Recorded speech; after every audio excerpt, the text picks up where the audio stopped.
तो जैसा कि पिछले एपिसोड में हमने देखा था, वांगलिंग फिलहाल वो जो स्वॉर्ड सीथ था अब उसे रिफाइन करने लगा था। अब आगे और फिलहाल ये यिन ऑरा यानी कि जिसे हम कोल्ड ऑरा भी कह सकते हैं, कोल्ड फ्लेम भी कह सकते हैं, उससे इस म्यान को रिफाइन कर रहा था। समय बीतते जाते 3 दिन निकल चुके थे। ये जी अब ये वापस भी आ चुके थे और आने के बाद इनके विचार थोड़े अलग चल रहे थे, क्योंकि फॉरेन बैटल ग्राउंड में जाने के लिए 2-3 टीमों को शायद एलिमिनेट करना ही पड़ेगा। खास करके डाओ सेट के जो पूना अंजी है, शायद इनसे इनकी फाइट हो सकती। और कुछ सोचने के बाद ये आदेश देते कि 77 से लेके जो 99 तक के केव नंबर वाले केव नंबर 36 में इकट्ठे हो जाओ। उसके बाद ये अडाई की तरफ देखते और कुछ तो इनके दिमाग में एक विचार आता और मूरोंग की तरफ एक टोकन उछाल देते। मूरोंग इस समय बाहर तो जा रहा था, पर ये काफ़ी ज़्यादा खुद को अच्छा फील कर रहा था। पहले ये केव नंबर 82 में था, पर अब ये 72 में चला गया। और इस बार जो इन्होंने बुलाया है 77 से 99 तक के बंदों को बुलाया, तो शायद इस बार ये बच जाएगा। मूरोंग फिलहाल ये जो जेट टोकन इसको ये जी ने दिया था उसे देखता है और ये वांगलिंग के केव की तरफ जाने लगा और वांगलिंग से कहता है कि फर्स्ट एंसेस्टर ये जी आपको केव नंबर 36 में बुला रहे हैं और बाकी भी डिसाइपल्स। इससे भी समझ में आने लगा कि शायद वांगलिंग यहाँ पर एक प्रिजनर है। वांगलिंग कमरे से बाहर निकलता और मूरोंग इसे देखकर हैरान था, क्योंकि वांगलिंग इस समय काफ़ी ज़्यादा वीक दिखाई दे रहा था। वांगलिंग इस समय हालांकि जो म्यान थी तलवार की उसे पूरी तरह से रिफाइन नहीं कर पाया था, पर 80% कंप्लीट कर लिया था। तो इसके फ्लाइंग स्वॉर्ड की जो एबिलिटी थी, पावर था, काफ़ी बढ़ चुका था।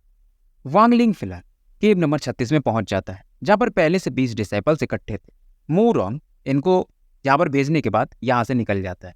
अचानक से यहाँ पर एक ब्लू कलर का गैस निकलता है और ये गैस येजी का शेप ले लेता है। और ये जी यहाँ पर सभी को बताते हैं कि 100 सालों में जो फॉरेन बैटल ग्राउंड खुलता है अब वो खुलने वाला है और हमें इस बार कुछ सेक्ट के खिलाफ फाइट करना पड़ेगा।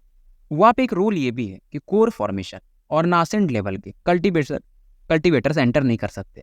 और तुम लोगों का बैटल हो जूमिंग वैली में और तुम्हारी टीम का लीडर होगा डू चैन। अब ये जैसे ये नाम लेते हैं एक बंदा आ गया और डू चैन को ये एक टोकन देते हैं और सभी को बता कि तुम लोगों का काम यही है, दूसरी वाले जो भी टीम मिलेगी उनके टोकन को हथियाना है।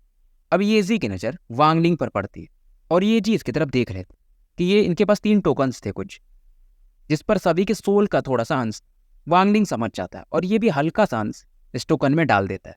ये जी को लगा नहीं था कि वांगलिंग ऐसे ही मान जाएगा और ये सोच के बैठे थे अगर वांगलिंग अपना सोल का अंश नहीं देगा तो ये इसे मार देंगे।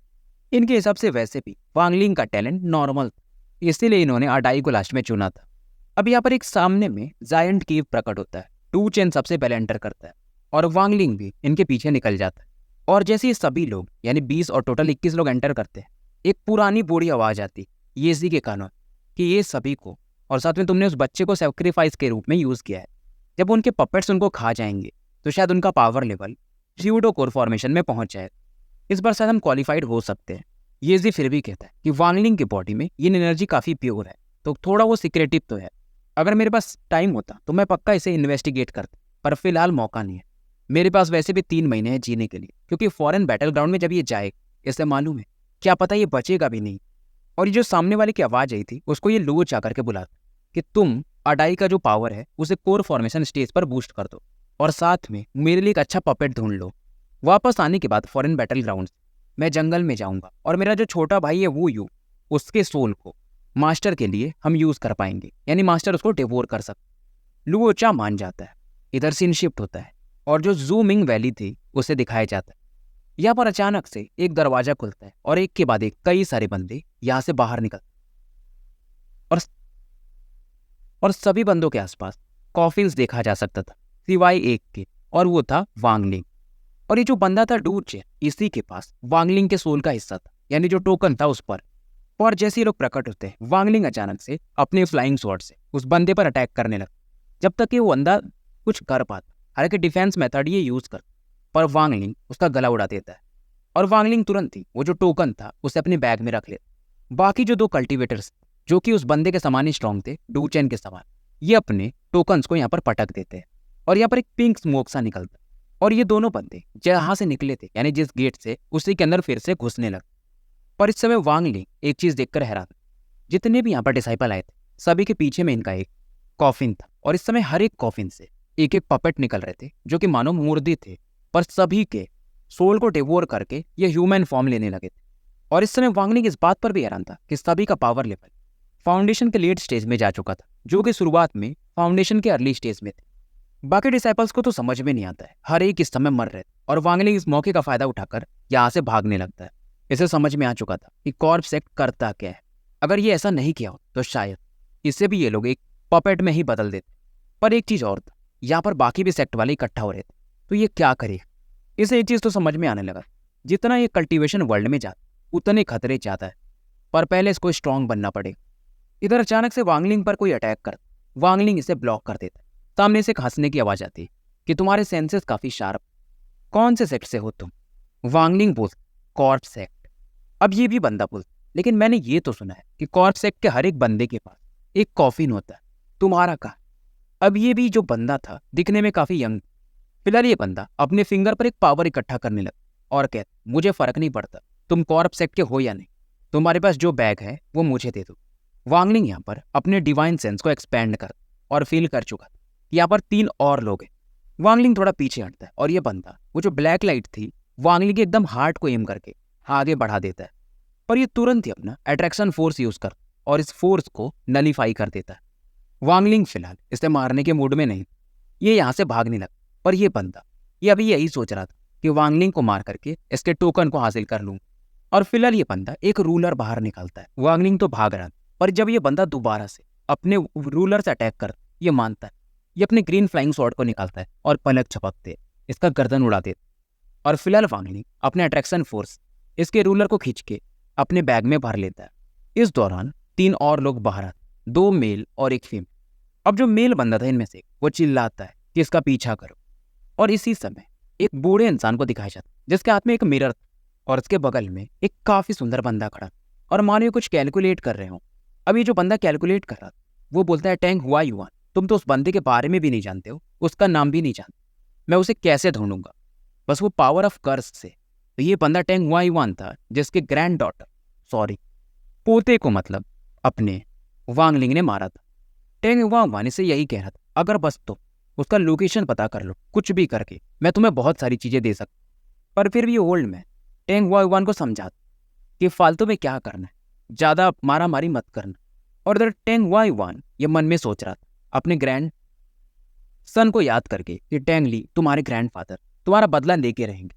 अब इधर फाइनली वो जो ओल्ड मैन था टैंग हुआ युआन को बताता है कि मुझे जितना समझ में आ रहा है वो बंदा शायद ज़ूमिंग वैली में, और तुम उसकी फैमिली को क्यों ढूंढना चाहते हो, तुम बस उसी को मार दो। फिलहाल ये कल्टीवेटर जो था यानी ओल्ड मैन, ये एक ब्रॉन्ज मिरर यूज कर रहा था, मानो ये फिर से कुछ देख रहा हो। मिरर इस समय घूमने लगा और टैंग हुआ युआन की तरफ हो जाता। टैंग हुआ युआन को भी समझ में नहीं आता। अभी ओल्ड मैन बताता कि जब तक कि तुम्हारी ऑरा एब्जॉर्ब नहीं करेगा, एग्जैक्ट चीजें नहीं मिल पाएंगी। फिलहाल मिरर काफी ज्यादा बड़ा हो जाता और इस समय इसमें ओल्ड मैन और टैंग हुआ युआन दोनों एंटर कर जाते। मिरर यहाँ पर छोटा होने लगता है और पूरी तरह से यहाँ से गायब हो जाता। और जहाँ पर शायद ये प्रकट हुए, इसी के आसपास वांग फैमिली वाले रहते थे, यानी कि वांगलिंग की फैमिली। और यहाँ पर जो मौसम था काफी गर्मियों का। यहाँ पर एक लेडी थी जो कि एक ओल्ड मैन को सूप वगैरह पिला रही थी। और इधर एक लेडी को भी दिखाया जाता। ये लोग की फिलहाल डिस्कस कर रहे थे कि इनके वांग फैमिली से 2-3 लोग अभी इमॉर्टल के रास्ते पर निकल चुके। और ये ओल्ड मैन बताता कि तीसरे यंग मास्टर का नाम वांगडिंग है, पहले नंबर का बंदा वांग हाओ था। जब ये बात कर रहे थे तभी अचानक से आसमान में एक रेनबो कलर ये फील करते और एक यंग मैन यहाँ पर अचानक से प्रकट होता है। ये था वांग जुओ। और ये तुरंत ही पूछने लगता कि तुम्हें वांगलिंग के बारे में किसने बताया। अभी लोग बातें कर ही रहे थे, तब यहाँ पर एक तीसरा बंदा निकल के आता है। ये था वांग हाओ। और वांग हाओ भी इस दौरान वांग जुओ से पूछता कि वांगलिंग का कुछ पता चला, क्योंकि 3 साल शायद बीत चुके। वांग हाओ फिलहाल ये डाओ सेक्ट में रहता था। इनका डिस्कशन चलते रहता है। एक था 7th लेयर पे और एक था 11th लेयर पे, और ये वांगलिंग के बारे में बात कर रहे हैं कि शायद वो 15th लेयर या शायद उससे भी ऊपर जा चुका हो। ये बातें कर ही रहते, तभी आसमान में एक मिरर चमकता है, पेज खुलता है और 2 लोग बाहर आते हैं। इनमें से एक जो था वो इमॉर्टल ऑरा के साथ, और ये था टैंग हुआ युआन।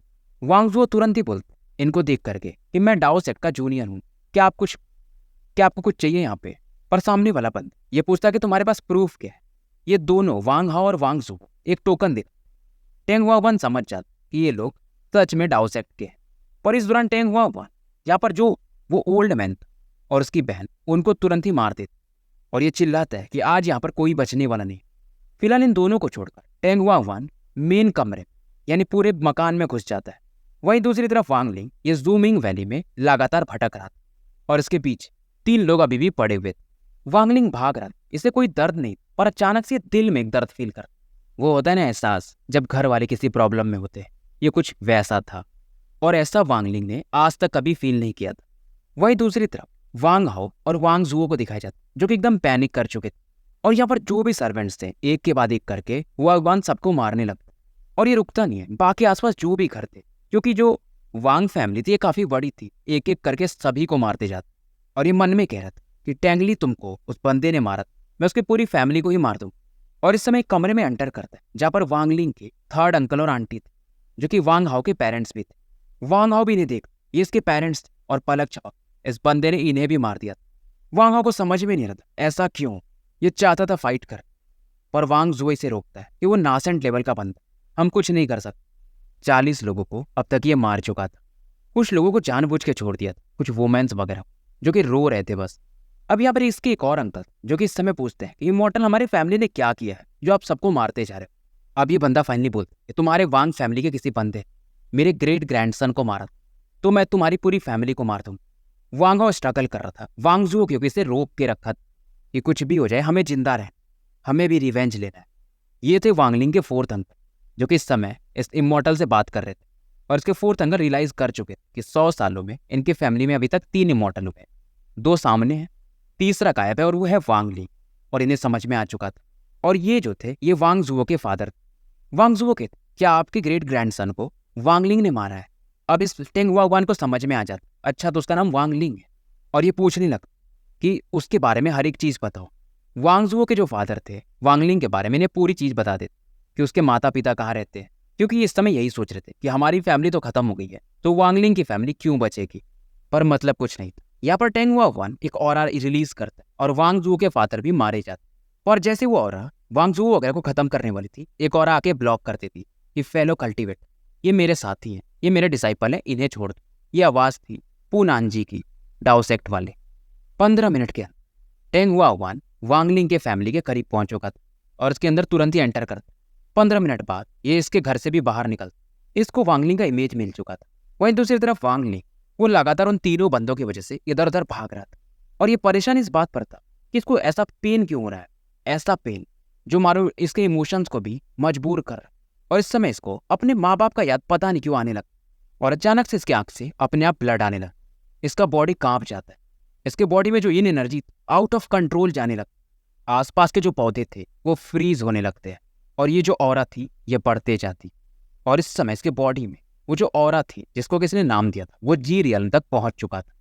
तो पुराने समय की बात में जी, डाओ और शी, इन्हें 3 रियल्म कहा जाता है स्पिरिचुअल एनर्जी का, जिन्हें की मास्टर करना बहुत कठिन है।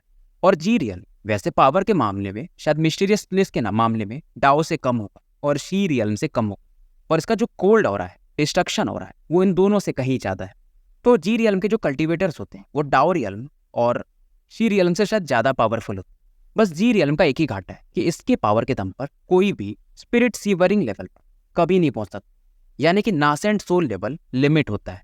और ऐसी कहानी है कि 3000 साल पहले एक ऐसा कल्टिवेटर हुआ था जो कि जी रियल्म को मास्टर कर लिया और उसने कैसे भी कभी भी चाहता था किसी को भी निपटा देता था। इसीलिए कभी अगर जी रियल्म का बंदा प्रकट हो तो बाकी कल्टिवेटर्स यानी जो डाओ रियल्म वाले होते हैं या बाकी लोग वो उसे मार देना चाहते, और पहले बंदे नासेंट सोल लेवल के ऊपर भी जाते थे अगर जी रियल्म को मास्टर करे तो, और वो जो टेक्निक्स थी शायद वो लॉस्ट हो चुकी थी। तो अभी के टाइम में जो सबसे पावरफुल बंदा या रहा होगा वो नासेंट सोल लेवल के लेट फेज में ही जा पाता है जब वो जी रियल्म को कल्टीवेट करता। और यहाँ पर जी रियल्म के बहुत से बंदों की स्टोरी बताई गई है जो कि इतने पावरफुल कि क्लैन को निपटा देते, इसीलिए लोगों ने मिल करके इन्हें मार दिया। और इस समय किसी को नहीं पता था एक रैंक 3 के कंट्री में जैसे कि जाओ नाम से जाना जाता है, जाओ एक देश, यहाँ पर जूमिंग वैली में एक कल्टीवेटर वांगलिंग नाम जो भाग रहा था और ये 2 जी रियल्म में एंटर कर चुका था। अगर टेंग वांग को पता होता कि इसकी वजह से इस बंदे का जन्म हुआ है तो शायद ये भी ऐसा नहीं किया होता। मुझे इतना समझ में आया कि इसके पेरेंट्स के मरने की वजह से वांगलिंग के अंदर अपने आप वो ऑरा रिलीज होने लगी थी। वांगलिंग इस समय नीचे झुक चुका था और इसके आसपास का एरिया बर्फ से जम जाता है और जो हेवन डिफाइंग बीट था इसके पास उसमें से एक अलग ही लाइट निकलने लगती है, क्योंकि टेंग वांग ने एक मैसेज भेजा था इसके माइंड में, और वो वांगलिंग शायद अब समझ चुका था कि मैं तुम्हारा जूमिंग वैली के बाहर वेट करूँ, और अगर तुम जल्दी नहीं आए जब वैली का टाइम होगा तो मैं तुम्हारे फैमिली का जो सोल वगैरह है उसे भी डिस्ट्रॉय कर दूंगा, हमेशा हमेशा के लिए। इधर वो जो तीनों बंदे थे वांगलिंग के करीब आ चुके थे और 10-12 मीटर पहले रुक जाते, क्योंकि पूरा जो जमीन था वो बर्फ से जमा हुआ था। और ये जो बंदा यहाँ पर बैठा था बीच में, उसके बॉडी से एक अलग ही ऑरा निकल रही। फिलहाल ये तीनों लौटने ही वाले थे, तभी वो जो फीमेल थी उसकी नजर वांगलिंग के बीड पर जाती, और इसे याद आता कि इसके सीनियर ने कहा था ये तो वही बीड है। पर दूसरा क्या, पर हमारे एंसेस्टर ने कहा था कि उस बीड पर क्लाउड होना चाहिए, पर इस पर तो एक लीफ भी है, एक ग्रीन मार्क भी। और ये लोग देखने लगते ध्यान से कि बाकी चीजों में तो मैच कर रहा है। अब ये डिसाइड करते ये सही है या नहीं, पर हम इसे फिलहाल ले लें तो शायद हमें कुछ ना कुछ तो इनाम मिलेगा। सही निकला तो बात ही अलग है। ये तीनों डिसाइड करते ये बंदा स्ट्रेंज देख रहा, पर हम तीनों मिलकर के इसे हरा सकते। तीनों इसकी तरफ बढ़ते। इधर वांगलिंग अचानक से अपनी आंखें खोल, इसकी आंखों में जो पहले खून था वो शांत हो चुका था। अब इसकी आंखें एकदम पानी के समान सफेद हो चुकी थी। इसकी बॉडी से किलिंग इंटेंट निकलता है, और जैसा कि कहा जाता था कि जी रियल में अगर कोई बंदा कल्टीवेट कर रहा तो सेम रैंक के जो बंदे होते हैं उनमें जी रियल को कोई हरा नहीं सकता। अब नीचे जो बर्फ जमा था अचानक से उठने लगता और इन तीनों को घेर लेता है। वांगलिंग फिर ये जो हेवन डिफाइंग बीट इसे अंदर रख लेता, बर्फ तीनों को आर पार कर देता, तीनों मारे जाते।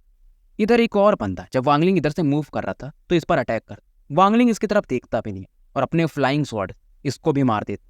वांगलिंग चलते रहता है, मतलब कोई भी बीच में है उसे ये मार देता था अगर वो इस पर अटैक करे तो। इधर एक दिन बीत चुका था और कुछ डेमोनिक सेक्ट और ऑर्थोडॉक्स सेक्ट के लोगों को दिखाया जाता है, और वांगलिंग इधर से अकेले बढ़ रहा था, मानो वांगलिंग किसी को देख भी न रहा हो। ये ऐसा आगे बढ़ रहा था।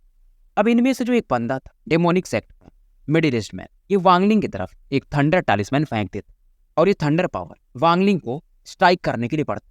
पर जैसे ये पावर वांगलिंग को हिट करने वाला था, एक बर्फ आता और इस पावर को ब्लॉक कर देता, इवन थंडर को भी जमा देता है। और वांगलिंग के चेहरे पर कोई एक्सप्रेशन था ही नहीं, ये बस आगे बढ़ते जाता। अचानक से उस बंदे का जिसने इस पर वांगलिंग पर अटैक किया था उसकी बॉडी फ्रीज हो जाती है और वो मारा जाता। और जब तक कि बाकी लोग रिएक्ट कर पाते वांगलिंग सभी के सामने फिर से ब्लू लाइट चमकती है, सामने के चारों लोग मारे जाते। सभी हैरान थे, यार ये बंदा कहाँ का है। और जो दूसरा वाला सेक्ट का बंदा था वो बोलता है कि मैं युआन टियान सेक्ट का डिसाइपल हूँ, जाओ कुआन।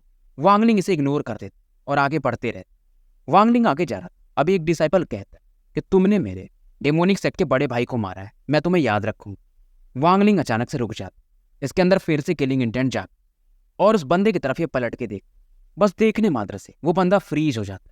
वांगलिंग फिर से आगे निकल जाता, कोई भी अब फाइट करना ही नहीं चाहता, सब इधर उधर भागने लगा। मतलब अगर बीच में कोई भी वांगलिंग को डिस्टर्ब करे तो मारा जाना पक्का था।